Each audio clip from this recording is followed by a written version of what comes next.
Lockdown ঘোষণা করবেন, সে lockdown কার্যকর হবে, এটি আমি মানে খুব বেশি মনে করি না। কারণ একটি প্রথম দফায়ও ব্যর্থ হয়েছে, দ্বিতীয় দফায় আমিও মনে করি যে এখন পর্যন্ত এটা ব্যর্থ। এবং আরেকটি বিষয় কেন জানি আমার মনে হয় যে সরকারের কার্যক্রমে এবং সরকারের এই সকল লকডাউন খেলার উপর জনগণের আস্থা একেবারে নেই বললেই চলে। আমি বলবো না যে সরকার ইচ্ছা করে এই কাজটি করেছেন অথবা সরকার মানে লকডাউন করতে চান না, কিন্তু সরকারের যে কোনো পলিসি কেন জানি জনগণের বিরুদ্ধে অবস্থা, মানে জনগণের বিরুদ্ধে চলে যাচ্ছে। দেখেন, এই লকডাউনের মধ্যে হেফাজতের উপর ক্র্যাকডাউন, আলেম ওলামাদের গ্রেফতারকে কেন্দ্র করে জনগণের মধ্যে একটা বদ্ধমূল ধারণা সৃষ্টি হয়েছে যে আসলে এই লকডাউনটি হচ্ছে রাজনৈতিক প্রতিপক্ষকে দমন করার জন্য অথবা রাজনৈতিক প্রতিপক্ষকে নির্যাতন নিপীড়নের মাধ্যমে নিঃশেষ করে দেওয়ার জন্যই এই লকডাউন। এটি জনগণের মধ্যে সৃষ্টি হয়েছে, কারণ জনগণ সরকারের উপর আসলে বেসিক্যালি আস্থা রাখতে পারছে না। আবার সরকার লকডাউনের নামে যেটা করছেন এটি আদৌ লকডাউন, এটি কেন জানে আমার কাছে মনে হচ্ছে না। এখানে দুজন মানে একজন তো জাতীয় সংসদ সদস্য আছেন, সাবেক সেনা কর্মকর্তা লেফটেন্যান্ট জেনারেল মাসুদউদ্দিন চৌধুরী সাহেব, এবং সরোয়ার ভাই ব্যারিস্টার মেজর অবসরপ্রাপ্ত, উনিও সাবেক সেনা কর্মকর্তা। সরোয়ার হোসেন কিন্তু আইনজীবী, বিএনপির মতো দল, বৃহৎ দলের কেন্দ্রীয় নেতা।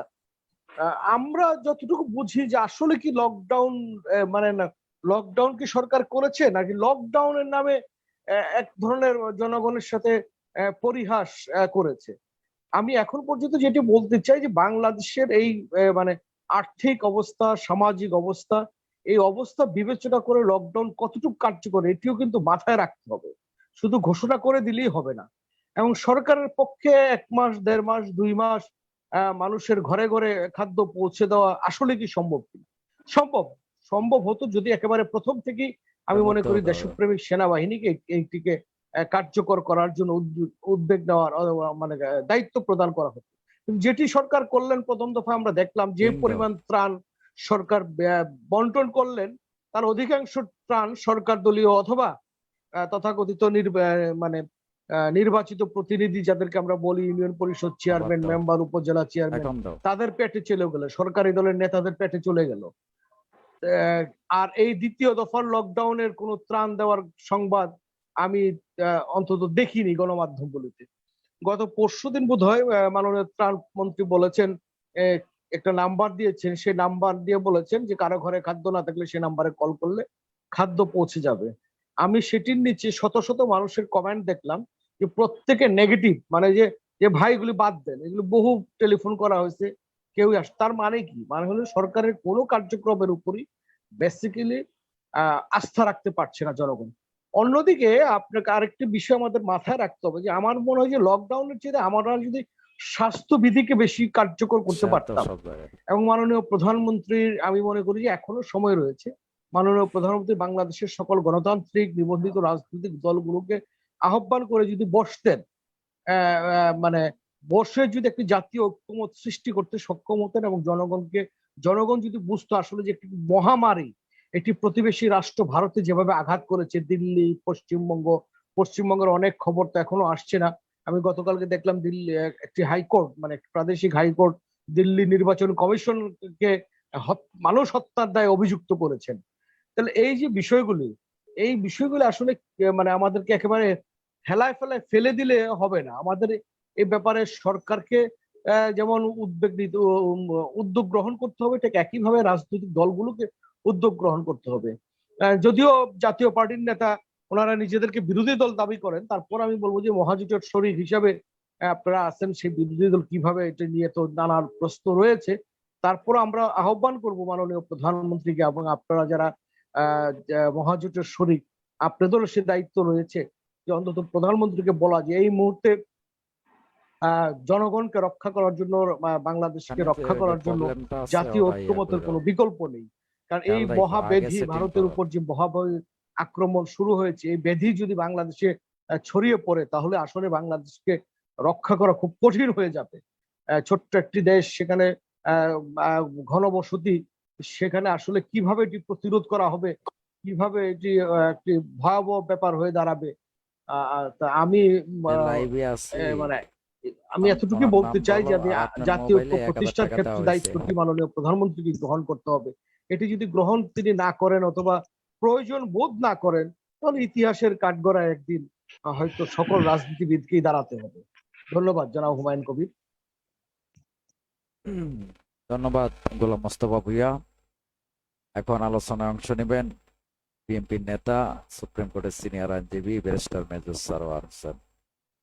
সারার ভাই, আপনি নিশ্চয়ই শুনতে পাচ্ছেন সর্বদলীয় জাতীয় ঐক্যের প্রয়োজনীয়তা, কারণ এটা বৈশ্বিক মহামারী, এটা সারা বিশ্বব্যাপী মানুষকে ঘাস করে দিচ্ছে। এবং ভারতও আপনি জানেন, পাকিস্তান, এই রাজনৈতিক দুর্যোগ আসলে ওইখানে একটা ইউনিটি তৈরি হয়। আমাদের দেশে কিন্তু এটা হচ্ছে না।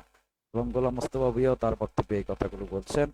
আওয়ামী লীগের সাধারণ সম্পাদক ওবায়দুল কাদিরও বলছেন বিএনপি সহ সবাইকে করোনা মহামারীর সময় সবাইকে সাধারণ জনগণের পাশে থাকার জন্য। কিন্তু আসলে বাস্তবে সর্বদলীয় ভাবে সরকারের পক্ষ থেকে জাতীয় ঐক্যের ডাক দেওয়ার কথা, এই বিষয়ে কোনো কিছু হচ্ছে না। এই বিষয়ে আপনার বক্তব্য ব্যারিস্টার সারোয়ার ভাই।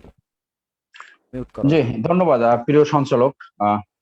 ধন্যবাদ জানাচ্ছি আমার সহ আলোচক গোলাম মোস্তফা ভুইয়া সাহেবকে এবং আমার অতি প্রিয় লেফটেন্যান্ট জেনারেল মাসুদ্দিন চৌধুরী।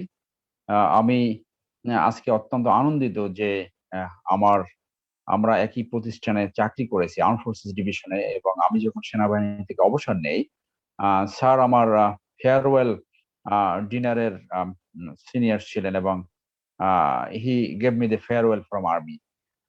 তো স্যারের যে যোগ্যতা, যে পপুলারিটি, স্যার যদিও সেই 2018 সালের ডিসপিউটেড নির্বাচনে বা সংসদ সদস্য হচ্ছে, কিন্তু সত্যিকার অর্থে যদি ভালো নির্বাচন হয় তাহলে তো সে জনগণের ভোটেই সংসদ সদস্য হওয়ার যোগ্যতা রাখেন। এবং he is a capable person, যে যে কোনো দায়িত্ব, শুধু ন্যাশনালি না, ইন্টারন্যাশনালি তাকে যদি অ্যাসাইন করা হয় সাকসেসফুলি, সেটা সম্পাদন করার ক্যাপাসিটি স্যারের সম্পূর্ণ আছে।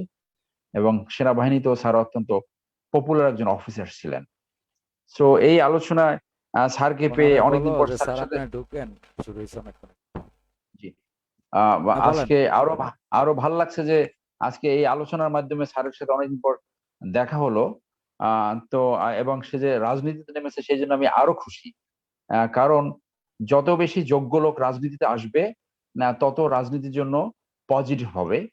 কারণ হলো যে the bad money only can be driven out by the good money, এছাড়া অন্য কোনো সুযোগ নাই।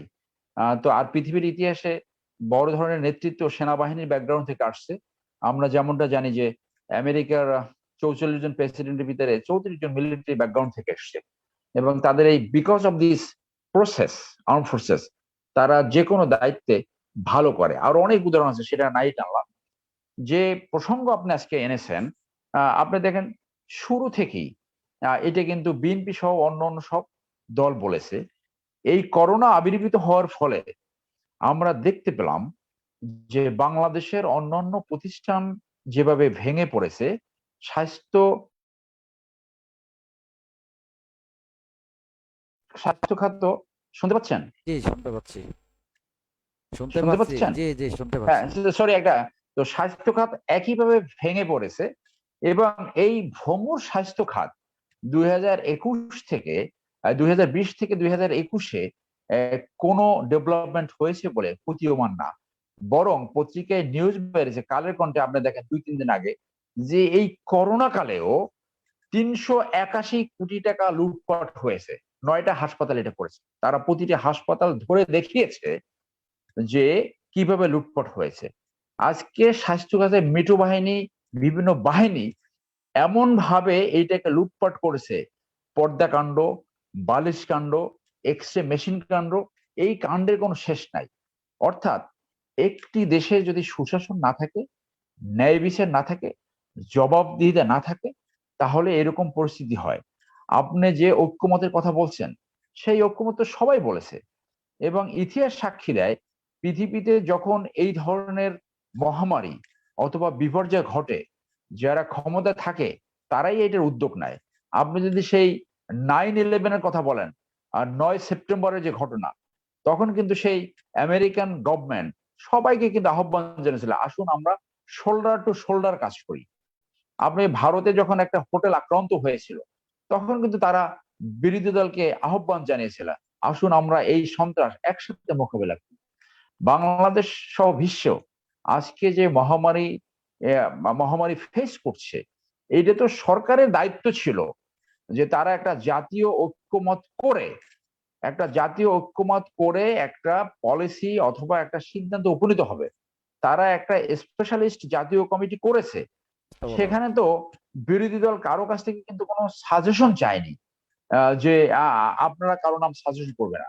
অর্থাৎ আপনি যদি খেয়াল করেন যে বাংলাদেশের এই মহামারী ফেস করার জন্য মেইন যে দুর্বলতা সেটা হলো নেতৃত্বের দুর্বলতা। হ্যাঁ, আমি খুব পূর্বে যেতে চাই না। আপনি যদি 2008 থেকে দেখেন যে আসলে তো এই সরকার জনভিত্তির উপর দাঁড়িয়ে নাই। 2008-এর নির্বাচনও ম্যানিপুলেটেড হয়েছে, 2014-তে কোনো নির্বাচন হয় নাই, 2018-তে কোনো নির্বাচন হয়নি। তো এই জনভিত্তির উপরে এই সরকার না থাকাতে জনগণের প্রতি তাদের কোনো দায়বদ্ধতা নাই, তাদের কোনো জবাবদিহিতে নাই, যার জন্য তারা একটা তামাশায় পরিণত করছে। এই ধরনের একটা প্যান্ডামিক ফেস করা একটা তামাশায় রূপান্তর করেছে, এবং এই তামাশাটা আরো বেশি প্রতিফলিত হয়েছে সরকার যখন স্বাধীনতার 50 বছর উদযাপন উপলক্ষে বিভিন্ন সরকার প্রধানকে আমন্ত্রণ জানাইয়া রাষ্ট্রীয় প্রোগ্রাম করছে, রাষ্ট্রীয় ভোজ করেছে এবং কালচারাল ফাংশন করেছে।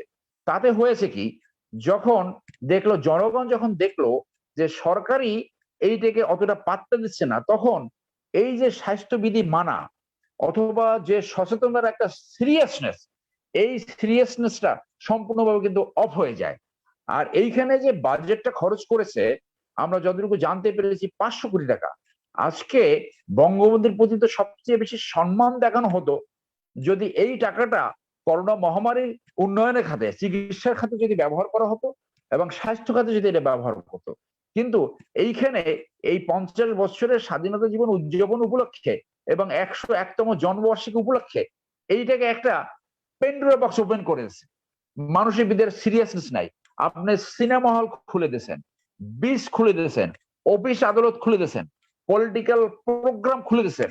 এইগুলা সবই দায়িত্ব এই সরকারের নিতে হবে। মূল জায়গাটা হলো, যদি ওই নেতৃত্ব থাকতো, জনগণের প্রতি যদি দায়বদ্ধতা থাকতো, যদি জবাব দিতে থাকতো, জনভিত্তির উপর যদি থাকতো, যদি মনে করতো যে 2023-এ আমাদের জনগণের কাছে যেতে হবে, তখন তারা কিন্তু বলতো যে আমরা সবাইকে নিয়ে করি।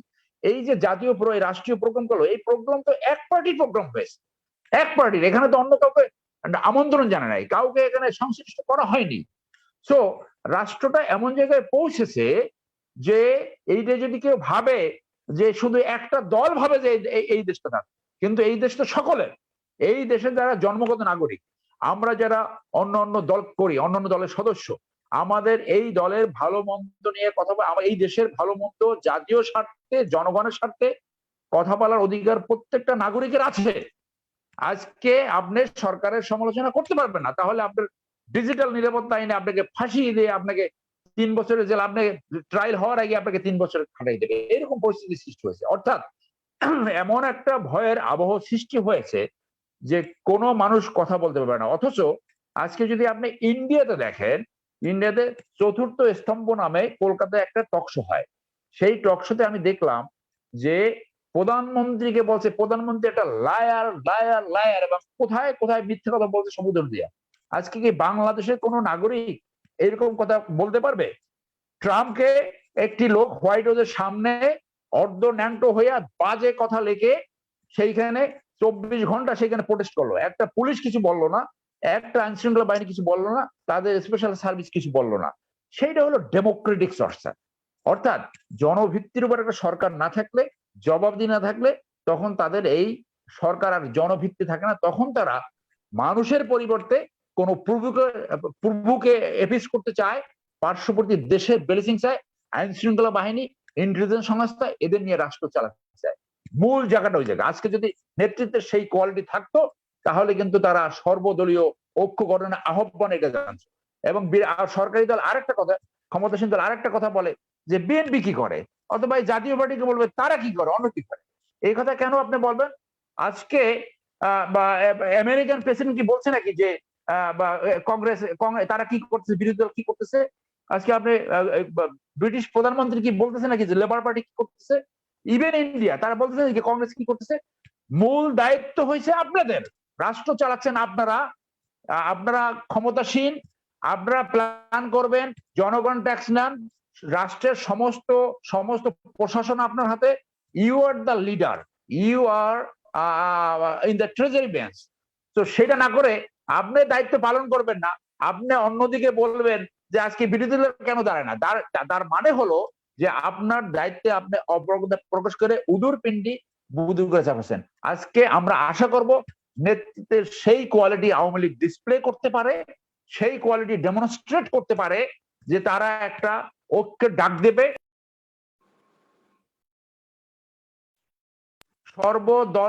সর্বদলের প্রতিনিধি নিয়ে তারা একটা জাতীয় পলিসি গঠন করবে কিভাবে এই প্যান্ডামিক থেকে এই দেশের মানুষকে রক্ষা করা যায়। এবং আমার পূর্বের বক্তা গোলাম মোস্তফা ভাই সঠিক বলেছে, এই যে লকডাউনটা দিল, এইটা একটা হঠাৎ লকডাউন। আপনি বাংলাদেশের গরিব মানুষের খাদ্যের নিরাপত্তা নিশ্চিত না করে যে লকডাউন দেন, সেই লকডাউন কেউ মানবে না, সেটা আগেও প্রমাণ হয়েছে, এখনো প্রমাণ হবে। অর্থাৎ প্রত্যেকটা কাজের ভিতরে তাদের একটা পলিটিক্স আছে। অর্থাৎ সেই ক্ষেত্রে যদি বলা হয় যে হেফাজতকে আপনি এখন ডিসিপ্লিন করার জন্য হঠাৎ করে এই লকডাউন দিচ্ছেন, সেটা তো অমূলক হবে না। যার জন্য আমরা প্রত্যেকটা ক্ষেত্রে দেখতে পাই একটা চুরি, ডাকাতি, লুটপাট, রাষ্ট্রের প্রতিষ্ঠান শেষ, এবং যার জন্য জনগণের প্রতি দায়বদ্ধ নাই এবং এই জাতীয় ঐক্যের একটা ডাক দিচ্ছে না। আজকে তাদের উচিত ছিল সর্বদলীয় একটা মিটিং করা, সেইখান থেকে জাতীয় পলিসি যদি গ্রহণ করা হতো অন্তত, তাহলে প্রত্যেকটা মানুষ বিশ্বাস করতো না তারা একটা কিছু করার চেষ্টা করতে। আসলে মানুষের প্রতি তাদের দায়বদ্ধ নাই এবং আমরা ভয়ে আছি। আপনি জানেন যে ইন্ডিয়াতে একটা আজকে insecurity anywhere is a threat to everywhere. অর্থাৎ ইন্ডিয়াতে যে মহামারী প্যান্ডামিক আকার যে ভয়ানক আকার ধারণ করেছে, এটা নেইবারিং প্রত্যেকটা কান্ট্রি এবং আমাদেরও এই ভয়াবহ পরিস্থিতিতে আমরা পড়তে পারি। সেই ক্ষেত্রে তাদের উচিত ছিল একটা ন্যাশনাল ডায়ালগ করা। তারা বর্ডার বন্ধ করেছে এবং এই বর্ডার অবশ্যই ইন্ডিয়ান পরিস্থিতি উন্নত না হওয়া পর্যন্ত, শুধু 15 দিন না, প্রয়োজন 1 মাস 2 মাস এটাকে বন্ধ রাখতে হবে to save the people of our country. এখানে কোনোভাবে শিথিলতা দেখানো যাবে না। অতএব আওয়ামী লীগ তাদের নেতৃত্ব ফেল করেছে, তারা যেমন গণতন্ত্র ধ্বংস করেছে, তারা সুশাসন ধ্বংস করেছে, তারা ন্যায় বিচার ধ্বংস করেছে, তারা অ্যাবসলিউটলি এই প্যান্ডামিক সিচুয়েশন সঠিক পলিসি গ্রহণ করতে ব্যর্থ হয়েছে, জনগণের বিপদের সম্মুখীন হয়েছে। এবং টু দ্যাট এক্সটেন্ট যে স্বামী স্ত্রীর সম্পর্ক, সেই স্বামীর কাছ থেকে এখন আর করোনা পাবে কিনা সেইটা আমাদের এখন ডাউট। টাকা আপনি আগেই দিয়ে দিয়েছেন শুধু একটা ব্যবসায়ীকে, এই দরবেশকে ফ্যাসিলিটেট করার জন্য। আরেকজন আছে পপকর্ন, একটা ডিফর্ম বডি তার এখন হয়েছে, সব টাকা দিয়ে উনি ক্রিকেটকে ধ্বংস করছে আর এই করোনা পরিস্থিতিকে সে এখন আগুন করছে। ওনাদের একমাত্র কাজ হয়েছে ব্যবসা। $1.5 আপনার টিকা, সেটা $5 নিয়েছে, এখানে ভাগ বিভিন্ন জায়গা হয়েছে। ভবিষ্যতে আমি মনে করি এই করোনা নিয়ে অনেক কিছুই বাকি আছে, ভবিষ্যৎ সরকার বলবে, এবং এইটা নিয়েও একটা কমিশন হওয়া উচিত যে কিভাবে একটা কোম্পানি $1.5 টিকা $5 $5.5 নিল, এই টাকার ভাগ কোথায় গেছে গেল। অর্থাৎ আওয়ামী লীগ একটা ব্যর্থতার ইতিহাস। তারা এই দেশের মানুষের উপর স্টিম রোলার চালাচ্ছে অ্যাজিব একটা স্বদেশীয় কলোনিয়াল সরকার। তাদের পক্ষে এটা সম্ভব না, এটা সম্পূর্ণভাবে তাদের নেতৃত্ব ব্যর্থতা। তবুও এখনো সময় আছে, তারা দেখাতে পারে যে জাতীয় একটা পলিসি গ্রহণ করে, যার সব পার্টির রিপ্রেজেন্টেটিভ ডেকে অন্তত তারা ব্যাখ্যা করতে পারে আমরা এইটা করেছি, এবং সেইখানে তারা পরামর্শ দেওয়ার সুযোগ পাবে। আমি এই ফেজে এতটুকু বললাম। আপনাকে ধন্যবাদ প্রিয় সঞ্চালক। ধন্যবাদ সরোয়ার ভাইকে। সেই গোলাম সরোয়ার মিলন, বিকল্পধারা বাংলাদেশের প্রেসিডিয়াম সদস্য সাবেক মন্ত্রী গোলাম সরোয়ার মিলন ভাই, কি শুনতে পাচ্ছেন? জি, শুনতে পাচ্ছি। আমি এক হ্যাঁ। সেকেন্ডে কথা বলি। আমি একটা পারিবারিক ঝামেলায় আসছি। আমি শুধু আমার সহ-আলোচকদের সম্মানার্থে, বিশেষ করে জেনারেল মাসুদ ভাইয়ের সম্মানার্থে আমি জয়েন করেছি। আমি 5 মিনিট বলে আমাকে যদি সুযোগ দেন, কারণ আমার পারিবারিক এটা আমি অন দ্য ইয়ারে বলতে পারতেছি না, পরে পার্সোনালি বলবো না আর কি। আমি এর জন্য আমাকে একটু কয়েক মিনিট সুযোগ দিলে ভালো। মিলন ভাই, আমাদের বিষয় হলো বৈশ্বিক করোনা মোকাবেলায় সর্বদলীয় জাতীয় ঐক্যের প্রয়োজনীয়তা। তো মূলত দেশের ক্রাইসিস মুভমেন্টে তো আমি যতটুকু মনে করি যে সরকারের এই উদ্যোগগুলো নেওয়া উচিত, এবং বিএনপির থেকেও বিএনপির মহাসচিব মির্জা ফখরুল ইসলাম আলমগীর এই কথাগুলো অনেকবারে বলেছেন। তো এই বিষয়ে আপনার বক্তব্য চাচ্ছি। আরেকটা বিষয় হলো লকডাউন, তো আপনি নিশ্চয়ই জানেন যে আজকে থেকে তৃতীয় রাউন্ডের লকডাউন চলছে, মানে 3 সপ্তাহ, তো 2 সপ্তাহ গেল। তো এটা অপরিকল্পিত, যদিও সরকার বলেছিল যে শপিং মল মার্কেট খোলা থাকবে রাত 9টা পর্যন্ত, তারপরে তিনি আবার সিদ্ধান্ত চেঞ্জ করলো রাত 8টা পর্যন্ত। এই যে সিদ্ধান্তহীনতা, সমন্বয়ের কোনো অভাব দেখছেন কি বিভিন্ন জায়গায়? এগুলা কেন হচ্ছে? জানান গোলাম সালাম মিল্লাত।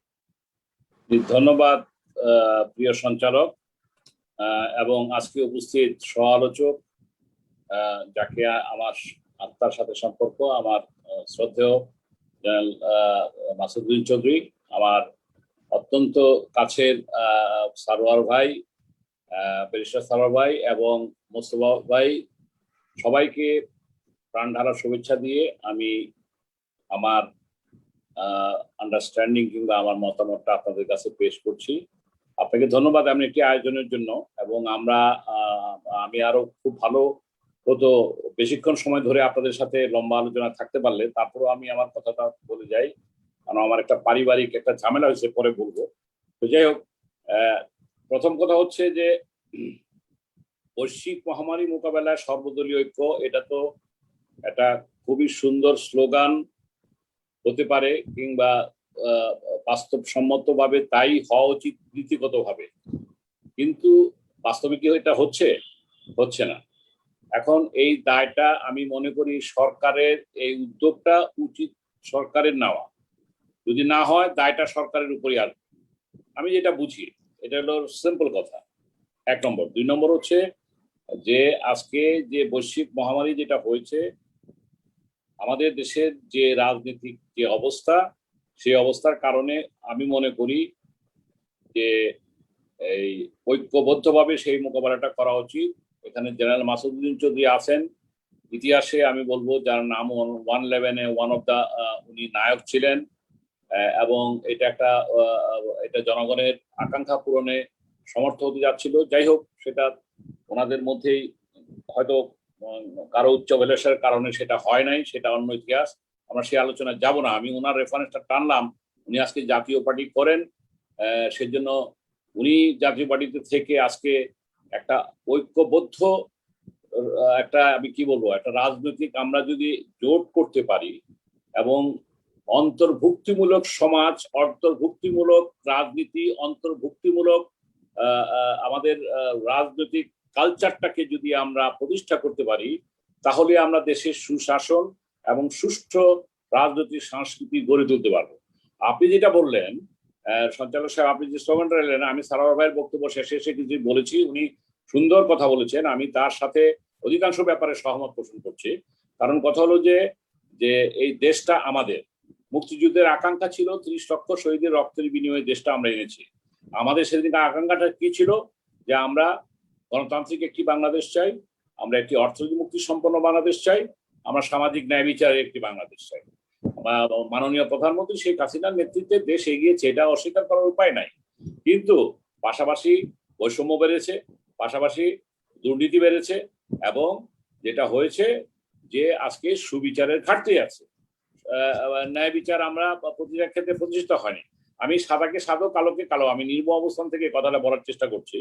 যাই হোক, আমার কথা হলো কি যে আজকে মাননীয় প্রধানমন্ত্রী এককভাবে কেন থাকবে? আমি এখানে সারোয়ার ভাইয়ের বক্তব্যের সাথে এটা বলতে চাই, ভবিষ্যতে আমরা রাজনৈতিক জোট যারাই করি, সেখানে আমি ব্যক্তিগতভাবে যে কথাটা বলবো, যে আমাদের যদি এই 18 কোটি মানুষকে ম্যানেজ করতে হয়, এক কেন্দ্রিক নেতৃত্ব দিয়ে এটা সম্ভব নয়। কারণ আমাদের স্থানীয় সরকার শক্তিশালী নয়। এই প্যান্ডামিকের কারণে যে প্রশ্নটা সঞ্চালক বলেছেন, এই প্যান্ডামিকের সময় আমরা যদি ডিসেন্ট্রালাইজটা করতে পারতাম, স্থানীয় সরকারকে যথাযথ ব্যবহার করতে পারতাম, তাহলে এই যে আমাদের যে লকডাউন, এটাকে কিন্তু শক্তিশালীভাবে মোকাবেলা করা যেত। কারণ এখানে উপজেলা পরিষদ কার্যকর না। এরশাদ সাহেবের সময় আপনি যাই করেন, আপনারা হয়তো এরশাদ সাহেবকে ভালো বলেন, খারাপ বলেন, সেটা আপনাদের বিবেচনায় বলতে পারেন। এরশাদ সাহেবের সময় তাকে স্বৈরাচার বলা হয়, ঠিক আছে, আপনি যেভাবে ক্ষমতা আসলেন স্বৈরাচার বলেন ভালো কথা, কিন্তু উনি কিন্তু যেইভাবে যে শাসন করেছেন অ্যাজ এ স্টেটসম্যান, এটা ইতিহাসে কিন্তু লেখা থাকবে এবং সেটা আমাদেরকে স্বীকার করতে হবে। তো যাই হোক, আমি প্রসঙ্গে আসি। আজকে যে আমাদের লকডাউন বলেন, লকডাউনটা কেন দিতে হচ্ছে? আমাদের দেশের যে ঘনত্বটা, এত 18 কোটি মানুষকে এই 57,000 বর্গ মাইলে কিংবা ঢাকা শহরের কথা বলেন, এই জিনিসটাকে তো এইভাবে মানে এই লকডাউন দিয়ে জীবন জীবিকার সমন্বয় করা সম্ভব নয়। আবার লকডাউন না দিয়েও কিছু করা যাবে না, কারণ এইটা এই এই যে ভ্যারিয়েন্টটা এসেছে, এটা যেভাবে বাড়ছে, যে ইন্ডিয়াতে যেটা আসছে, এটা যদি আমাদের এখানে তো অলরেডি ঢুকছে এবং এটা যদি বাড়তে দেওয়া হয়, সর্বনাশ হয়ে যাবে। সমগ্র বাংলাদেশ কিন্তু হসপিটালে পরিণত হবে। তাহলে কি দরকার?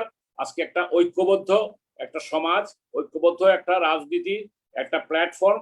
আমরা এখানে এখন মানুষ বাঁচানোর রাজনীতি করতে চাই। আমরা এখন কে ক্ষমতায় আছে কিংবা কে ক্ষমতায় যাবে এই জিনিসটা এই মুহূর্তে না করে আজকে উচিত আমাদের সকলকে এগিয়ে আসা।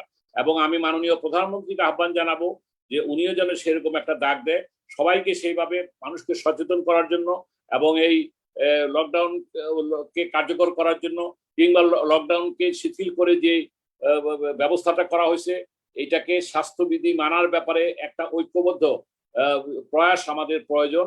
কারণ মিলন ভাই, আমি আপনি আরেকটা জিনিস বলতে চাচ্ছি, সেটা হলো গিয়ে এই যে আপনার লকডাউন তো চলছে ঠিক আছে, কিন্তু যে সরকার যে নির্ধারিত সময়গুলো দিচ্ছে দোকানপাট, শপিং মল, সেখানেও তো আপনার ব্যবসায়ী এবং সরকারের পক্ষ থেকে যারা মনিটরিং করেন এই বিষয়গুলো, তাদের মধ্যে তো সমন্বয়হীনতা আছে। আপনি যদি এই যে বাজারগুলো, জি জি জি, আমি খুব সংক্ষেপে কনক্লুড করে দিতে চাই। আমি একদম সহমত যেটা সরোয়ার ভাই বলে গেছিলেন। সমন্বয়হীনতা তো আছে। সরকার একটা সিদ্ধান্ত দিচ্ছে, চেঞ্জ হচ্ছে, এটা হতে পারে। আমরা করোনা যুদ্ধে আছি, এখন ধরেন বিভিন্ন সেক্টর থেকে তো দাবি আসতেছে, তাদের সাথে কম্প্রোমাইজ করতে হচ্ছে। আপনার একটা জিনিস কি, নির্মম অবস্থান থেকে যদি বলেন, সরকারকে কিন্তু পুরোপুরি দায়িত্বটা তাদের বেশি। পুরো দায়টা যদি তাদেরকে দেওয়া হয়, এটা ভুল করা হবে। এখানে আমাদেরও দায়িত্ব আছে, আমাদেরও দায় আছে বলতে এই সেন্সে যে আমাদেরকেও কিন্তু সেভাবে এগিয়ে আসতে হবে। তবে এখানে দুর্নীতি কিংবা এখানে যে আজকে আমাদের যে ভাবে মানে যে ওষুধের কথা বললেন, টিকার কথা বললেন, এই টিকা আজকে পররাষ্ট্রমন্ত্রী নিজেই বলেছেন যে আজকে ভ্যাকসিনকোকে যে দায়িত্বটা দেওয়া হয়েছিল তারা মিসগাইড করেছে গভর্নমেন্টকে। এই যে কথাটা আজকে পররাষ্ট্রমন্ত্রী বলেছেন, এটা আমি মনে করি যে উনি একটা সঠিক মেসেজ দিয়েছেন এবং সঠিক কথা বলেছেন। যদিও সরকার চেষ্টা করছে বিভিন্ন দেশ থেকে আনার, আমরা সেই উদ্যোগটাকে তাকে সাপোর্ট দিতে চাই। কিন্তু মেইন মেসেজ যেটা, যে আজকে আবারও বলি, মাননীয় প্রধানমন্ত্রীর নেতৃত্বে উন্নয়ন হয়েছে। আমি আপনার কাছে আরেকটা প্রশ্ন রাখতে চাচ্ছি, সেটা হলো গিয়ে যে আপনি টিকার কথা যে বললেন, মানে যখন 2020 সালের প্রথম দিকে যখন এটা ব্যাপক ছড়ালো এবং মাঝামাঝি 2020-এর মাঝে মানে 2021 ফার্স্ট উইকে, তখন এই যে করোনার টিকা আপনি ভারত থেকে আনতে হবে, এখানে চায়না ছিল, যুক্তরাষ্ট্র ছিল, যুক্তরাজ্য ছিল, এদের সাথে কেন আমাদের ডিপ্লোম্যাটিক ওয়েতে এই বিষয়গুলো ডিসকাশন করা হয় নাই? আমরা কেন ভারতের উপরে ডিপেন্ড করলাম?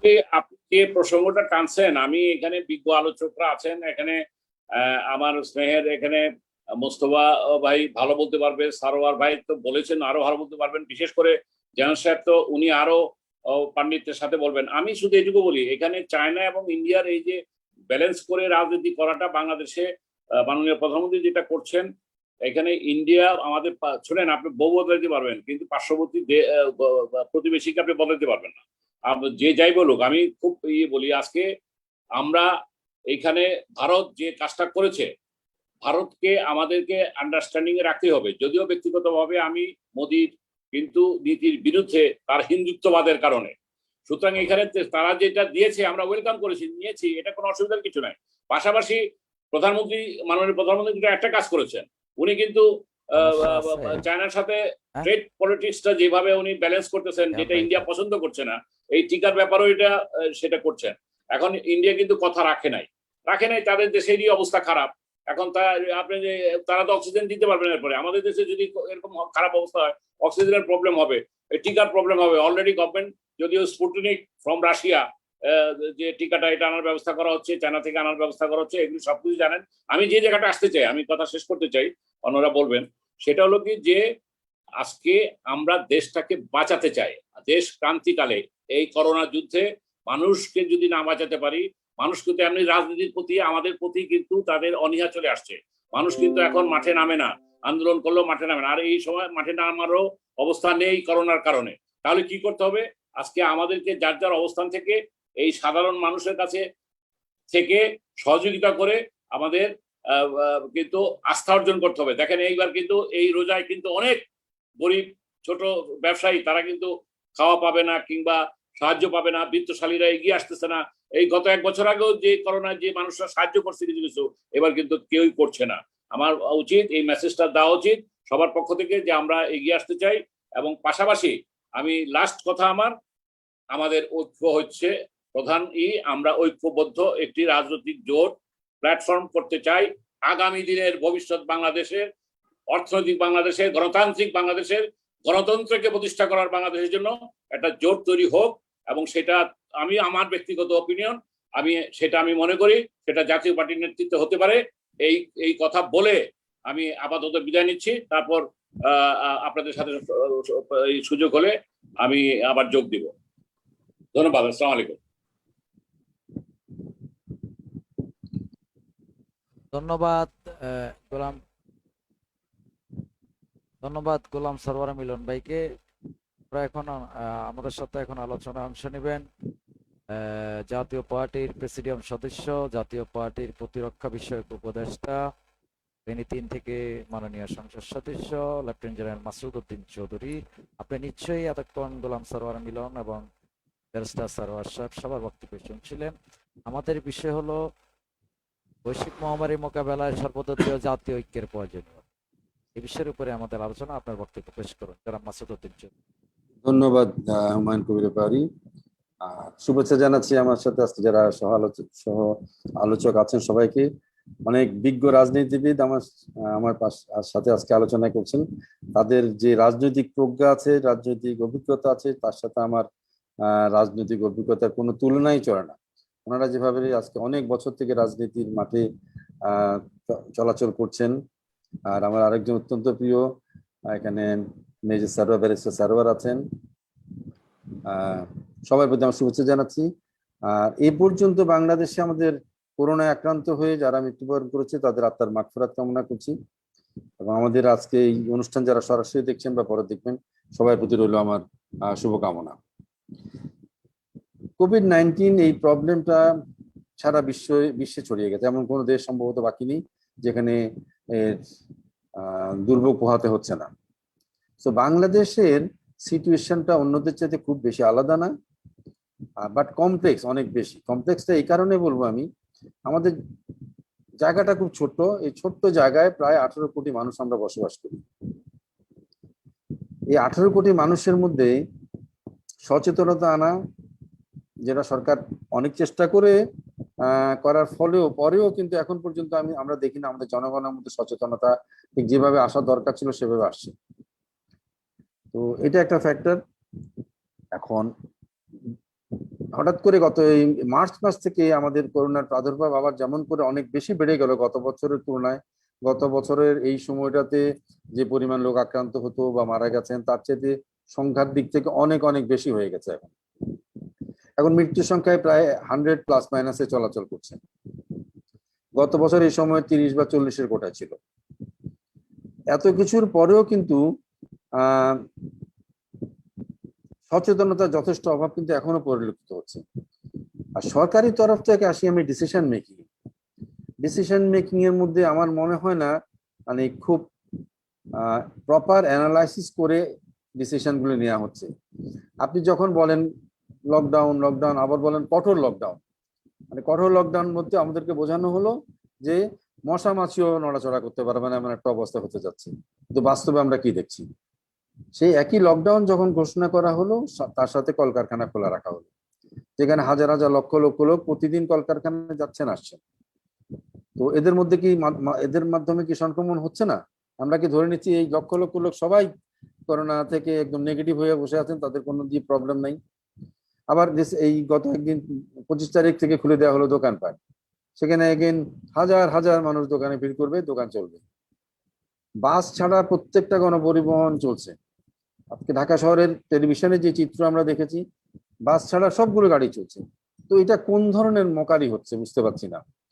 যে বলবো একটা, ইভেন ক্ষমতাসীন দলের সেক্রেটারি জেনারেল বলছেন যে কঠোর লকডাউন হবে, আর বাস্তবে আমরা দেখছি না কোনো কিছু। তারপরে যে প্ল্যানিং এর যে প্রয়োজনটা ছিল, প্রথমবার যখন লকডাউন করোনা আসলো, তখন আমাদের জন্য নতুন ছিল, আমরা অভিজ্ঞ ছিলাম না। কিন্তু আমাদের আগে বিশ্বের আরো অনেকগুলো দেশেই কিন্তু করোনা আঘাত এনেছিল। সেটা দেখো আমরা খুব বেশি শিখেছি বলে আমাদের মনে হয়নি। আমাদের প্রিপারেশন বিশেষ করে আমি স্বাস্থ্য মন্ত্রণালয়ের কঠোর সমালোচনা করে বলবো, তাদের কাজ কারবার এই পর্যন্ত যা হয়েছে কোনোটা আশানুরূপ হয়েছে বলে আমার মনে হয় না, জনবান্ধব হয়েছে বলে মনে হয় না। দুর্নীতির কথা তো মানে না বললেই নয়, যে প্রথম থেকে স্বাস্থ্য মন্ত্রণালয়ের যেসব দুর্নীতির খবর বেরিয়ে আসছে এবং কোনো শাস্তিমূলক দৃশ্যমান কোনো শাস্তিমূলক ব্যবস্থা আমরা দেখিনি। এখান থেকে সেখানে বদলি করা হয়, এই বদলি কিন্তু কোনোদিন কোনো সরকারি কর্মকর্তার জন্য শাস্তি নয়। তার শাস্তির আরো অনেকগুলি সিস্টেম আছে, সে ধরনের কোনো শাস্তির কথা আমরা শুনিও নি, দেখিওনি। তার মানে আমরা একটা কগনিজেন্সই নিচ্ছি না, এটা যে একটা অফেন্স ঘটছে সেটা কগনিজেন্সই নিচ্ছি না। এই কথাটা বারবার অনেকে হয়তো বলেছেন যে বসুন্ধরা যে হাসপাতালটার কথা, যতক্ষণ না মিডিয়া এটা নিয়ে তোলপাড় শুরু করলো, সরকারের তরফ থেকে একটা কথা কোথাও বলা হয়নি। এখন বলা হচ্ছে এটা ডিসমেন্টেল করে আমরা বিভিন্ন জায়গায় পাঠিয়ে দিয়েছি। তো এই ডিসমেন্টেল করা হলো কেন?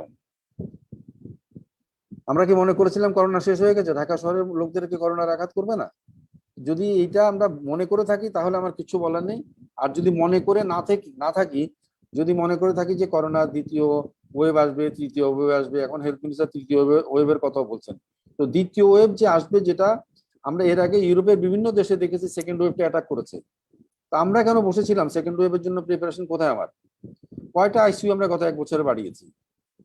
ইভেন আমি তো বলি, আমি সেনাবাহিনী কর্মকর্তা হিসেবে বলি, যদি সেনাবাহিনীকে আদেশ দেওয়া হতো, সরঞ্জাম দেওয়া হতো যে তোমরা কোনো বিল্ডিং দরকার নাই, তোমরা স্টেডিয়ামে টেম্পোরারি ফিল্ড হসপিটাল করো, সেখানে এতগুলি এই পরিমাণ আইসিইউ থাকতে হবে, এটা সেনাবাহিনী যে কোনো মুহূর্তে করে দিতে পারতো। এখনো যদি বলা হয় 7 দিনের মধ্যে সেনাবাহিনী কাজটা করে দিতে পারবে বলে আমি বিশ্বাস করি, যদি তাদেরকে যথাযথ সরঞ্জাম দেওয়া হয়। তাবু গেড়ে আমরা ফিল্ডে হসপিটাল বানাই, সেখানে আমরা একদম সিরিয়াস ক্যাজুয়ালিটিকে আমরা ট্রিট করি, তো কেন আমরা আইসিইউ বানাতে পারবো না এই যে স্টেডিয়ামগুলিতে বসে? এই কাজগুলি করা হয়নি। তার মানে আমরা ফিউচারটাকে দেখতেই পারিনি, ভবিষ্যৎটা যে কি আমাদের জন্য নিয়ে আসছে সেই আশাটাই আমরা অনুধাবন করতে পারিনি। আমরা মিলিটারিতে একটা কথা বলি যে থ্রেট অ্যানালাইসিস, আমার থ্রেটটা কি সেটা যদি আমি বুঝি, আমি অ্যানালাইজ করতে পারি, এটা কাউন্টার কি হবে সেটা আমি সেই ব্যবস্থাগুলো নিতে পারি। আমরা এই থ্রেট অ্যানালাইসিসটাই মনে হয় একদমই করতে পারি। এই একটা ক্ষেত্রেই বলবো, অন্য ক্ষেত্রে যাই হোক, এই আমাদের health ministry has miserably failed in analysis the threat of the future. আগামী তৃতীয় ওয়েভের কথা কালকে হেলথ মিনিস্টার বললেন, তৃতীয় ওয়েভ কি হবে, কি ধরনের হতে পারে, সেটার কি কি প্রিপারেশন হচ্ছে আমরা কিচ্ছু জানি না।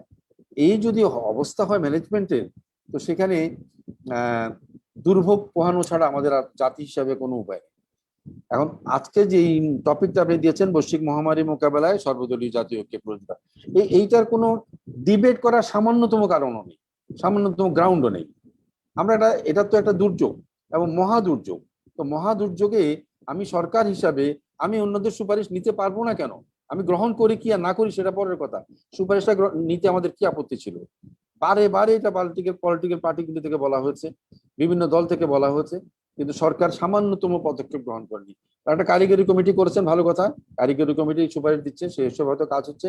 কিন্তু যদি যেই রাজনৈতিক নেতৃবৃন্দ যারা জনগণের সাথে সম্পৃক্ত, সারাক্ষণ জনগণের কথা বোঝেন চলেন, তাদের কাছ থেকে যদি আমরা সুপারিশ নিতাম, আমরা কি মানে আমাদের মহাভারতকে অন্যায় হয়ে যেত বা ভুল করে ফেলতাম বড় কিছু? সুপারিশ নিয়ে আমি সরকারের ইচ্ছা মতো কাজ করবো, কারণ আপত্তি নেই আমার, তাও তো বলতে পারতাম যে আমি আপনার সুপারিশটা নিয়েছি, আপনাকে আমি মোটামুটি আপনি একজন জনগণের প্রতিনিধি হিসাবে, নির্বাচিত কে অনির্বাচিত প্রতিনিধি হিসাবে, সে বিএনপি একটা বড় দল, স্বাভাবিকভাবে 3 বার ক্ষমতায় ছিল, সেখানকার নেতৃবৃন্দের সুপারিশ নেওয়া কি আমার অপরাধ হতো?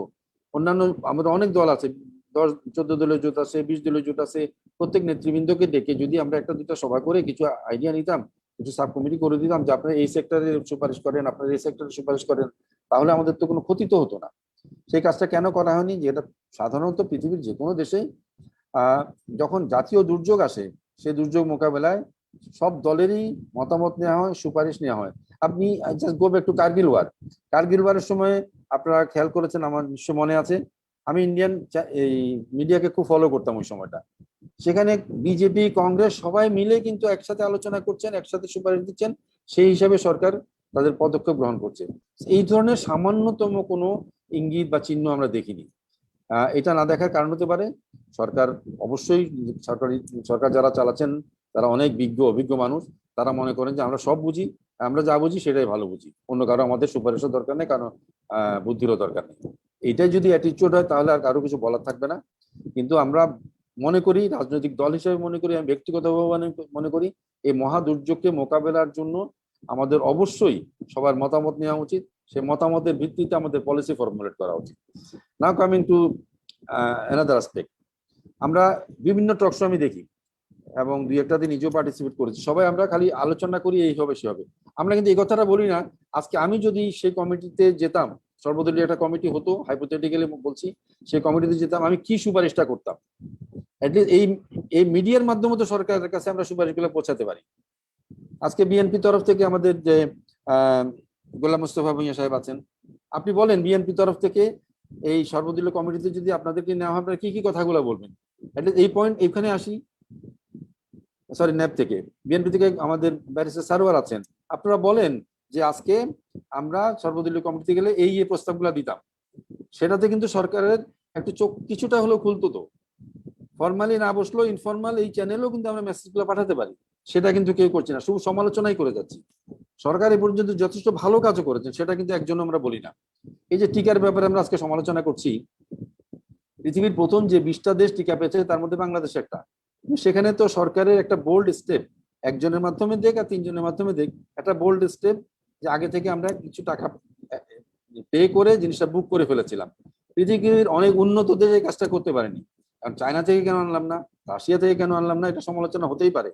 তবে যেটা পত্রপত্রিকা দেখেছি, মিডিয়ার মাধ্যমে দেখেছি, চায়না তার রিসার্চের খরচটা আমাদের কাছে চাইছিল, সেটা দিতে আমরা রাজি হইনি। সেটা দিতে গেলে আমাদেরকে অনেক অনেক বেশি টাকা গুনতে হতো।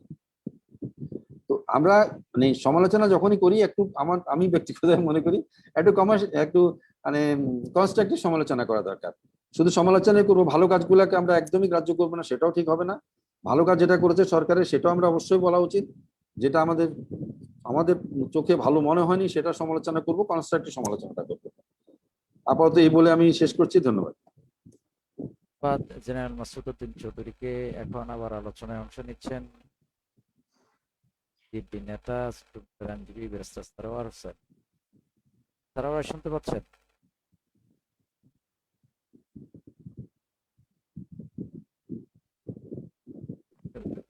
শুনতে পাচ্ছি শুনতে পাচ্ছি জি শুনতে সারোয়ার, পাচ্ছি জি সারোয়ার ভাই, আপনি তো জানেন যে গণপরিবহন বন্ধ। গণপরিবহন বন্ধ হলো, এক জেলা থেকে আরেক জেলা তো যাতায়াত আছে। চিটাগাঙ্গের লোক ঢাকায় আসছে, নরসিংদীর লোক কুমিল্লা যাচ্ছে, চাঁদপুরের লোক মুন্সিগঞ্জ যাচ্ছে। তো আমি তো গণপরিবহন বন্ধ থাকলে যোগাযোগটা তো বিচ্ছিন্ন হয় নাই। ভারতের তো আমি যতটুকু জানি তথ্য ইনফরমেশনের ভিত্তিতে একটি প্রদেশ থেকে আরেকটি প্রদেশ পুরা বিচ্ছিন্ন করা আছে।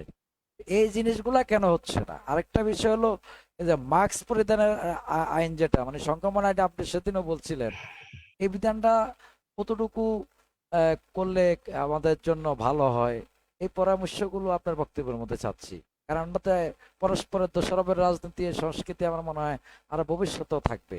এখানে যদি আপনার মিলন ভাই বাড়িয়ে গেছে, আপনি আছেন বিএনপি থেকে, গোলাম মোস্তফা ভূঁইয়া আছে ন্যাপ থেকে, আমাদের মাসুদ উদ্দিন স্যার আছেন জাতীয় পার্টির প্রতিনিধিত্ব করেন এখনো, এই বিষয়গুলো আপনার বক্তব্যে আমি আশা করি তুলে ধরবেন। না, ধন্যবাদ। দেখুন, দোষারোপের রাজনীতি তো বাংলাদেশের রাজনৈতিক কালচারের একটা অংশ হয়ে গেছে। আপনি যদি আওয়ামী লীগের সাধারণ সম্পাদকের কথা শোনেন, ওনার কোনো বক্তব্য বিএনপিকে দোষারোপ ছাড়া পাবেন কিনা আমার সন্দেহ আছে। কোনো বক্তব্য মনে হয় যেন উনি বিএনপির একটা রিসার্চ সেন্টার খুলে বসছে, নিজের ভুলগুলা দেখতে না পেয়ে উনি খালি বিএনপি, অর্থাৎ বিএনপি যে একটা ফ্যাক্টর সেটাই এটা প্রমাণ করে। যেমন দেখেন, এখন পেপার পত্রিকা বেরোচ্ছে বা তার ভাই বলতেছে তার যে এপিএস 17 কোটি টাকা চুরি করে নিয়ে গেছে, উনি যদি সেই ব্যাপারে বলেন তাহলে অন্তত আমরা জানতে পারবো আসল পজিশনটা কি। উনি মন্ত্রী হওয়ার আগে ওনার সম্পত্তি কতটুকু ছিল সেইটা যদি উনি বলেন, তাহলে হয়তো জাতি উপকৃত হবে যে না, উনি একজন সৎ মানুষ। কিন্তু আমরা তো প্রাইভেটলি অনেক তথ্য জানি যে ওনার সম্পত্তি তো এখন কোনো শেষ নাই। হ্যাঁ, সুন্দর সুন্দর রেডিমেড কথা বলে, আবার উইন্ডশিল্ডও পরে, দেখি কোভিড শিল্ড পরে, বেশ ভালো ভালো, অসুবিধা নাই কোনো। তো এইটা হলো নেতৃত্বের ইয়া। আগে ভালো নেতৃত্ব হলে সে আত্মসমালোচনা করবে, আত্মসমালোচনা করে নিজের ভুল থেকে শিক্ষা নেবে। আমি স্যারের দুইটা কথা উত্তর দিই যে বিএনপি থেকে যে কোনো সাজেশন দেওয়া হয়নি, এইটা বোধ হয় না, কারণ অনেক সাজেশনই দেওয়া হয়েছে।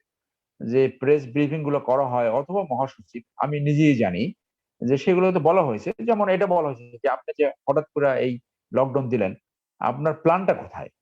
আপনি এই দরিদ্র মানুষের জন্য কি কন্টিজেন্সি প্ল্যান করেছেন?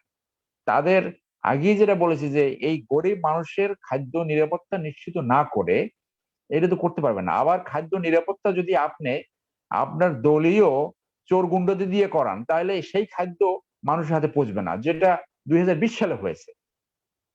তো সেইখানে আর্মিকে দিয়ে সেটা করা যেত। আর্মির উপর মানুষ 2018 সালের নির্বাচনে কন্ট্রোভার্সিয়াল রোল বা আরো অনেক কন্ট্রোভার্সিয়াল রোল আছে, তা থাকা সত্ত্বেও আপামর জনগণের আর্মির উপর একটা আস্থা আছে।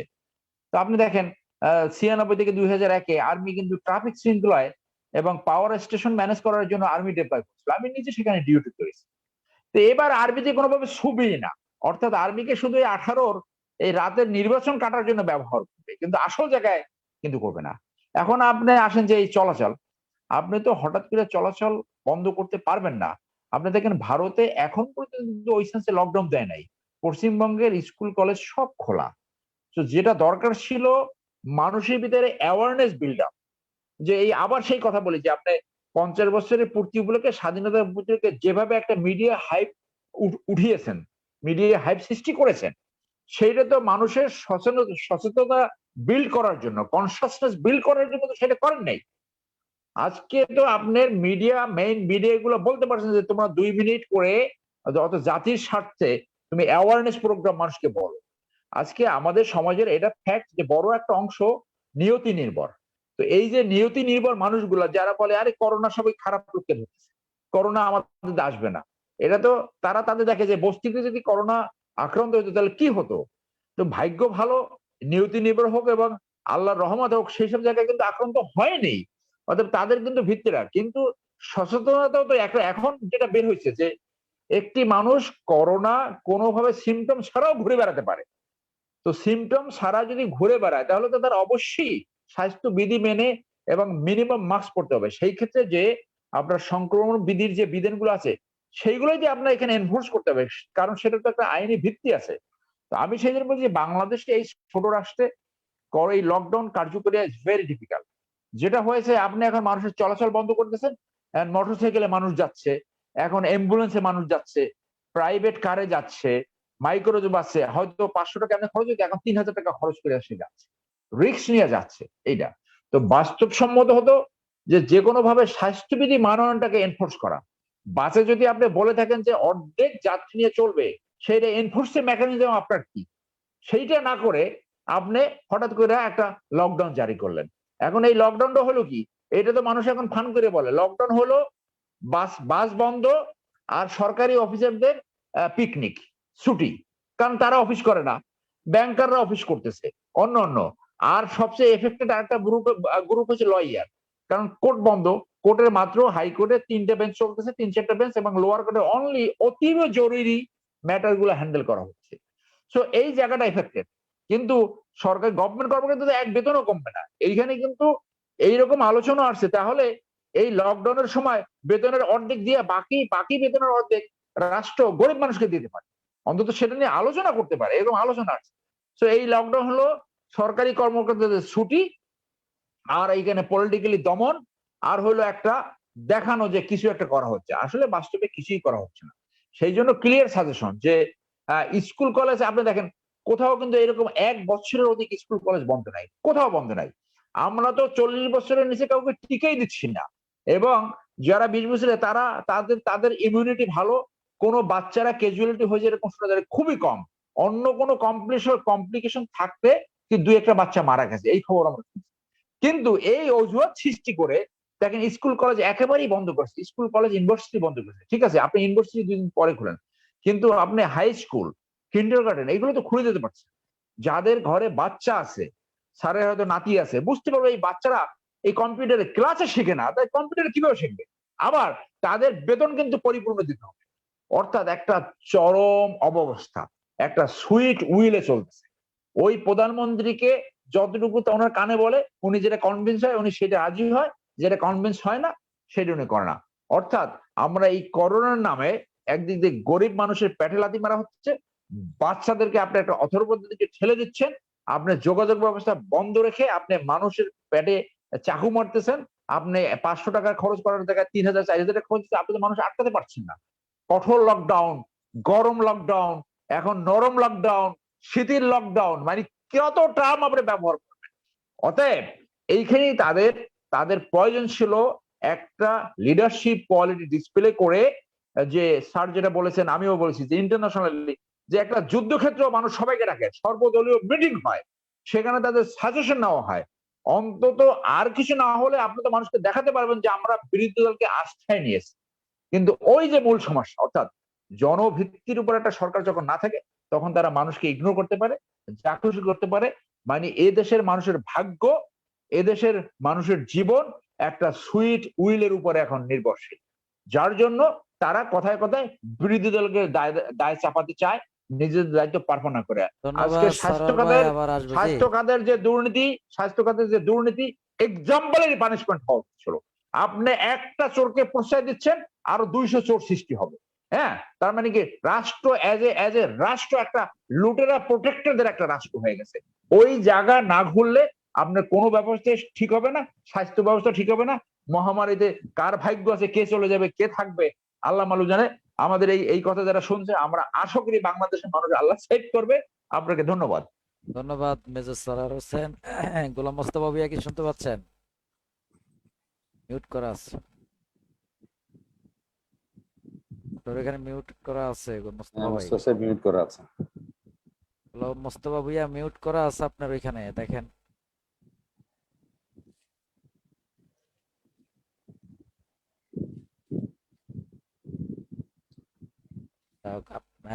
শুনতে পাচ্ছেন এখন? শুনতে পাচ্ছেন? জি, আমার অনুষ্ঠান একদমই শেষ পর্যায়ে, 3 মিনিট আপনার সময় আছে, 3 মিনিটে বলতে পারেন। আপনি নিশ্চয়ই তো জানেন যে না, এখন আমরা তো আলোচনা করি সচেতন করার জন্য। আমাদের এই বক্তব্যগুলো, আপনাদের বক্তব্যগুলো আমাদের মাধ্যমে পুরো দেশবাসী জানে, কিন্তু মূলত কার্যকারী পদক্ষেপ কি, এই যে লকডাউন পরিকল্পনা, মানে আমার দেশে আমি তো উপস্থাপক, আমি এটা বলতে পারি না, আপনারা তো রাজনীতিবিদ। লকডাউন তো আপনি মানুষকে এই যে বাজারগুলোতে সময়সীমার বাইরে তো অফেন হয়ে থাকে, তো এগুলো তো দরকার নাই। ব্যাপারী সাহেব, লকডাউনের কোনো প্রয়োজন নাই। আমি জেনারেল মাসুদউদ্দিন চৌধুরী সাহেব একটা কথা বলেছেন যে আমরা আসলে, আমি মনে করি যেমন Bangladesh national army party, Bangladesh একেবারে প্রথম দফাই, মানে প্রথম 2020 সালে যখন করোনা আক্রমণ হয়েছে, তখনই আমরা বলেছিলাম যে দেশপ্রেমিক সেনাবাহিনীকে ইনভলভ করে প্রতিটি জেলা সদরে জরুরি ভিত্তিতে অস্থায়ী হসপিটালগুলি অন্তত করা হোক। আপনি স্বাস্থ্য খাতে যেটি করলেন, বসুন্ধরাকে একটা বিশাল হসপিটাল উদ্বোধন করালেন, কিন্তু সেই হসপিটাল অস্তিত্বহীন হয়ে গেল। পরবর্তীতে জানা গেল যে সেই হসপিটালের পিছনে গভর্নমেন্টেরও ইনভেস্টমেন্ট আছে, কিন্তু একটা সময় বসুন্ধরাই কিন্তু সমস্ত ক্রেডিট নেওয়া শুরু করলো। তাহলে আসলে সরকার চালাচ্ছে কি? আমি মনে করি যে এই সকল লকডাউন দিয়ে কার্যত কোনো ফলাফল আসবে না, বরং যেটি হয় সেটি হলো মধ্যবিত্ত, নিম্ন মধ্যবিত্ত পরিবারগুলি ক্রমান্বয়ে ধ্বংস হয়ে যাচ্ছে। আপনি জানেন, এবং বিশ্ব ব্যাংক এবং বাংলাদেশ ব্যাংকের হিসাব অনুযায়ী গত 1 বছরে করোনার কারণে 1.5 কোটি লোক নতুন বেকার সৃষ্টি হয়েছে, এবং এই করোনায়, দ্বিতীয় দফা করোনায় আবার 1 কোটি লোক নতুন করে বেকারত্বের শিকার হবে। তার মানে 2.5 কোটি। এর আগে আছে আরো শিক্ষিত অশিক্ষিত বেকার মিলিয়ে 3 কোটি, অর্থাৎ 5 কোটি 5.5 কোটি লোক নতুন বেকার খাতায় যোগ হচ্ছে। আপনি বেকার সমস্যাগুলি কিভাবে সমাধান করবেন, এটার কোনো পরিকল্পনা কি আপনার আছে? সুতরাং এইখানে আমি মনে করি স্বাস্থ্যবিধি মেনে চলার বাধ্য করতে হবে। আমরা সকলে জানি, প্রথম দফা করোনার পরে যে একটি বিশাল প্রায় 6 মাস একটা সময় ছিল, সেই সময়টাও কিন্তু আমাদের দেশের জনগণ স্বাস্থ্যবিধি ওইভাবে পালন করে না। করোনা শেষ, ইভেন আমাদের সরকারগুলোর মাথায়ও ছিল না যে দ্বিতীয় দফা, এটা কিন্তু বিশেষজ্ঞরা বারবার বলতেছিল। পৃথিবীর ইতিহাস প্রমাণ করে এই ধরনের মহামারীর টিকা আবিষ্কার করার জন্য 10 বছর, 15 বছর, 20 বছর, 25 বছর, 30 বছর সময় লেগেছে। মহামারী এটি থাকবে। এই করোনা আমাদের সমাজের অংশ হয়ে গেছে। যেমন একটা সময় শোনা যেত যক্ষা হলে রক্ষা নাই, করোনা হলে একটি গ্রামের পর গ্রাম হারিয়ে যেত। তার মানে কি মানুষের সমস্ত কিছু বন্ধ থাকতো? থাকতো না। তাহলে আমাদের এই করোনা আমাদের একটা জীবনের সঙ্গী হয়ে গেছে এবং সারা পৃথিবীতে যতক্ষণ পর্যন্ত করোনার চূড়ান্ত ভ্যাকসিন আবিষ্কার না হবে, এখনো পর্যন্ত কোনো ভ্যাকসিন, সেটা রাশিয়া হোক, চীন হোক, যারাই ভ্যাকসিন আবিষ্কার করেছে, কেউ কিন্তু বুঝতে পারে নাই যে আমরা চূড়ান্ত ভাবে সফল। এইটিরও ব্যর্থতা আছে। কিন্তু আমি বলবো যে চূড়ান্ত ভ্যাকসিন আবিষ্কার না হওয়া পর্যন্ত আমাদের এই করোনার সাথে যুদ্ধ করে, লড়াই করে, ধন্যবাদ মোস্তফা ভাই, সময় একদমই শেষ পর্যায়ে। বরং আমি মনে করি স্বাস্থ্যবিধি প্রতিপালনের জন্য জনগণকে সচেতন করা। এই কারণেই জাতীয় ঐক্যমত্য প্রয়োজন। সকল রাজনৈতিক দলগুলোকে সঠিকভাবে কার্যকর ভূমিকা রাখার সুযোগ তৈরি করা, দেওয়ার দায়িত্ব হচ্ছে সরকার। এবং আমি বিশ্বাস করতে চাই যে সরকার তৃতীয় দফা ভয়াবহ যে আক্রমণ, তার আগেই সরকার এই সিদ্ধান্তগুলো গ্রহণ করবেন। আপাতত দেশ বাঁচান, মানুষ বাঁচান, তারপরে দেখা যাবে রাষ্ট্র ক্ষমতা কে ধন্যবাদ থাকবে। গোলাম মোস্তফা ভাই, আবার সময় যদি হয় আসবো। জি, lieutenant general Masud Uddin Chowdhury sir, আপনি নিশ্চয়ই শুনতে পাচ্ছেন? জি, ধন্যবাদ। এখন আমাদের ঘুরে ঘুরে তো একই প্রশ্ন চলে আসে, মূলত এই যে মাস্ক পরিধান, সংক্রমণ আইনে যে 2টি ধারা আছে সেগুলো প্রয়োগ করা, এগুলো আপনারা পার্লামেন্ট মেম্বার এবং সরকারের একটা পার্ট, আপনারা এই বিষয়গুলো তো সংসদে উপস্থাপন করতে পারেন। এবং এই জিনিসগুলো যদি না হয়, ভবিষ্যতে তো আরো ভয়ঙ্কর পরিণতির দিকে বাংলাদেশের জনগণকে যেতে হবে। ধন্যবাদ, ধন্যবাদ। সংসদ তো বসে এখন নিয়ম রক্ষা সংসদ। 60 দিনের মধ্যে বসতে হবে, 3 দিনের মধ্যে শেষ করে ফেলতে হবে, এটাই হচ্ছে। গত সংসদে গতবারও কিন্তু তাই হয়েছে। এবং এর মধ্যে প্রথম দিন থাকে স্বাভাবিকভাবেই কিছু না কিছু আমাদের সংসদ সদস্য মৃত্যুবরণ করছেন, তাদের শোক প্রস্তাব, সেদিন আর কোনো আলোচনা হয় না। দ্বিতীয় দিন একটা কিছু আলোচনা হয়, তৃতীয় দিন শেষ হয়ে যায়। সেখানে বিরোধী দলের নেতার ভাষণ থাকে, প্রধানমন্ত্রী, সংসদ নেতার ভাষণ থাকেন, এই করিডোরে। অ্যাকচুয়ালি আলোচনার সুযোগ কিন্তু সংসদে আর নাই করোনা হওয়ার পর থেকে। আর সিটও ভাগ করে দেওয়া হয়, যেমন বলা হয় অমুক সদস্য অমুক দিন অ্যাটেন্ড করবেন, অমুক সমস্যা অমুক দিন অ্যাটেন্ড করবেন, যাতে করে স্বাস্থ্যবিধি মেনে বসার ব্যবস্থাটা মানা যায়। সংসদে আলোচনার সুযোগ কিন্তু এখন অনেক কমে গেছে। আর যেটা আমি মনে করি সরকার এই মুহূর্তে ইমিডিয়েটলি করা উচিত, একটা হচ্ছে তার স্বাস্থ্য মন্ত্রণালয়কে সম্পূর্ণ ঢেলে সাজানো, দিস ইজ নাম্বার 1। নাম্বার 2 হচ্ছে স্বাস্থ্যবিধি মানাটা বাধ্যতামূলক করতে হবে। এবং একটা হচ্ছে প্রচার প্রচারণা অনেক বেশি বাড়াতে হবে। করা হচ্ছে না তা না, করা হচ্ছে, কিন্তু আরো অনেক অনেক বেশি বাড়াতে হবে। কারণ আমরা সহজে বুঝি না। একটা সময় মনে আছে 2টি সন্তানই যথেষ্ট, এটা কিন্তু বোঝাতে আমাদের কয়েক বছর লেগে গেছিল। তারপরে মানুষ আস্তে আস্তে কিছুটা এদিকে ধাবিত হয়েছে। এটা যে করোনা তো ওই সময় দিচ্ছে না, বর্তমানে যে স্ট্রেনটা আসছে, বলা হচ্ছে যে 3 দিন 4 দিন 5 দিনের মধ্যে, আবার কিছু কিছু ক্ষেত্রে নাকি কয়েক ঘন্টার মধ্যেই সে তার কাজ করে ফেলছে। এই জন্য আমার এবং সবাই এই পর্যন্ত যতজনই কথা বলেছেন সবাই বলেছেন যে মাস্ক পরাটা একদমই বাধ্যতামূলক, এবং পারলে 2টা মাস্ক পরেন আপনি। তো এখন এটা বাধ্যতামূলক করাতেই হবে। আমাদের ম্যাক্সিমাম লোকেরই কিন্তু মাস্ক পরাটা কেন যেন একটা অ্যালার্জি, করতে চাই না। জোর করে যদি তাও পরানো হয়, টেনে নামায় রাখি, নাকের নিচে নামায় রাখি, পারলে মুখের নিচে নামায় রাখি। মানে এইটাকে বাধ্যতামূলক করতে হবে, দরকার শাস্তিমূলক ব্যবস্থা রাখতে হবে। আমি বলবো না যে ধরে আপনি মারধর করেন, আপনি পেনাল কিছু একটা করেন, টাকা পয়সা জরিমানা করেন, কিছু একটা করেন। মানুষের মানে যেটা সাধারণভাবে মানছে না, এটা জোর করে হলে মানাতে হবে, মানাতে একটা অভ্যাস করাতেই হবে আমাদের। So this is number 1। Number 2 হচ্ছে ভ্যাকসিন শর্টেজ কোনোভাবেই অ্যাকসেপ্টেবল হবে না। বেগ বড় স্টিল, যেটা একটা কথা আছে, যেখান থেকে আপনি জোগাড় করেন, আপনি চায়না থেকে আনেন, রাশিয়া থেকে আনেন, যেখান থেকে আনেন, আপনি ভ্যাকসিন আনতে হবে সরকার হিসাবে, এটা আপনার দায়িত্ব। আপনি আমাদের সাধারণ মানুষকে ভ্যাকসিন দিতে হবে, সেই দায়িত্বটা আপনি পালন করেন। আপনি কোনো এক্সকিউজ আমরা মানতে চাই না। আপনাকে প্রশংসা জানাই সরকারকে যে আপনারা প্রথম পদক্ষেপ ভালো নিয়েছিলেন, যে প্রথম 20টা দেশ সারা পৃথিবীতে ভ্যাকসিন পেয়েছিল, সেখানে আমরা একটা ছিলাম। এবং যে ভ্যাকসিন ইন্ডিয়া আমাদেরকে যেভাবে কমিট করেছে সেটা দেয়নি। ইন্ডিয়ার এটা খুব চিরাচরিত কাজই, কোনোদিনই তাদের কমিটমেন্ট অনুযায়ী তারা কাজ করেন না। সুতরাং আমাদের বাইরে সোর্সিং এর জন্য আমার আরো 2-3টা রাস্তা আগে থেকে চিন্তা করা উচিত ছিল। এখন হয়তো আমরা চেষ্টা করছি।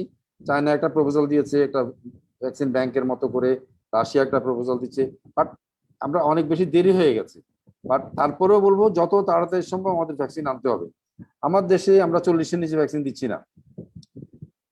ইভেন আমেরিকার মতো জায়গা পৃথিবীর অনেক দেশে 16 বছর হলেই ভ্যাকসিন দিয়ে দিচ্ছে। আমার মেয়ের 2টো বাচ্চা আছে, একটা বয়স 16 বছর হলো গত সপ্তাহে, গত মাসে 16 বছর হওয়ার সাথে সাথেই তাকে ভ্যাকসিন দিয়ে দেওয়া হলো। তো এই ভ্যাকসিনটা দিতে হবে। এই ভ্যাকসিনটা দিলে সুবিধা হচ্ছে আমাদের অ্যাটলিস্ট ইমিউনিটিতে তো বাড়বে, ইমিউনিটিতে বাড়লে আমরা অনেকটা প্রতিহত করতে পারবো এই রোগটাকে। আর বস্তির লোকদের যে রোগ হচ্ছে না তা কিন্তু না, বস্তির লোকদেরও রোগ হচ্ছে। একটা সার্ভে রিপোর্ট বলা হচ্ছে 74% of the people living in slums in Dhaka have been affected by COVID. এখন ওনাদের মৃত্যুটা হচ্ছে না কেন বা কোভিড এত সিরিয়াস হচ্ছে না কেন, আমার ব্যক্তিগত ধারণা দুটো কারণ হতে পারে। একটা হচ্ছে তারা প্রত্যেকেই ফিজিক্যাল অ্যাক্টিভিটিসে ব্যস্ত থাকেন। বস্তির ম্যাক্সিমাম মানুষই কি ফিজিক্যালি অ্যাক্টিভ, নাম্বার 1। নাম্বার 2, সকালে বস্তি থেকে বেরিয়ে এমন জায়গায় যান রোদ পান, ভিটামিন ডি পাচ্ছেন। আমি মনে করি যে আরো অন্যান্য কারণের মধ্যে এই দুটো কারণ যথেষ্ট। যারা রেগুলার ফিজিক্যালি অ্যাক্টিভ আছেন, দ্বিতীয়ত ভিটামিন ডি পাচ্ছেন। সেম জিনিসটা গ্রামে হচ্ছে। গ্রামের প্রত্যেকটা মানুষ সকালে ঘুম থেকে উঠে মাঠে যাচ্ছে, দোকানে যাচ্ছে, কাজে যাচ্ছে, যেখানে যাচ্ছে ফিজিক্যালি কিছু না কিছু অ্যাক্টিভিটিস আছে এবং ভিটামিন ডি পাচ্ছেন, যেটা আমার শহরের লোকরা বিশেষ করে এয়ার কন্ডিশনে থাকতে পছন্দ করি যারা, এদেরই মানে এই জিনিসটা পাচ্ছি না। যার জন্য ওরা যোগ করে বলে এটা তো গরিবের রোগ না, এটা তো বড় লোকের রোগ। যারা এয়ার কন্ডিশনে থাকে তাদেরই এই রোগটা হয়, আমাদের তো হয় না। আমার বাসার কাজের মেয়ে বলছে আমার ফ্যামিলিতেও কেউ মারা যায়নি, আমার গ্রামেও কেউ মারা যায়নি, কোনো করোনা আমাদের নাই। তো আমরা হাসি, বাট আমার ধারণা হচ্ছে এই ধরনের কিছু ফ্যাক্টর হয়তো কাজ করছে, হোয়াটএভার। তো আমাদের সময় শেষ, খুব বেশি বাড়াবো না, রোজার দিন। তো আবারও সে মানে প্রথম যে হেডিং এর পয়েন্টে আবারও আসি, আমাদের সরকারের প্রতি, মাননীয় প্রধানমন্ত্রীর প্রতি আমাদের আহ্বান থাকবে, অনুরোধ থাকবে, আপনি সর্বদলীয় একটা কমিটি করে বা কয়েকটা সাব কমিটি করে বিভিন্ন সেক্টরে কিভাবে কি ধরনের পরিকল্পনা গ্রহণ করা উচিত, কিভাবে বাস্তবায়ন করা উচিত, সেই পদক্ষেপটা গ্রহণ করুন। জাতি উপকৃত হবে, আপনি সম্মানিত হবেন। সবাইকে অনেক ধন্যবাদ। ধন্যবাদ লেফটেন্যান্ট জেনারেল মাসুদ উদ্দিন চৌধুরী এবং ব্যারিস্টার সারোয়ার হোসেন, গোলাম মোস্তফা ভুঁইয়া, গোলাম সরোয়ার মিলন। আপনারা ভালো থাকবেন, সুস্থ থাকবেন। ইনশাআল্লাহ পরবর্তীতে আবার নতুন কোনো বিষয় নিয়ে দেখা হবে এবং কথা হবে। আসসালামু আলাইকুম ওয়া রাহমাতুল্লাহ। সঞ্চালক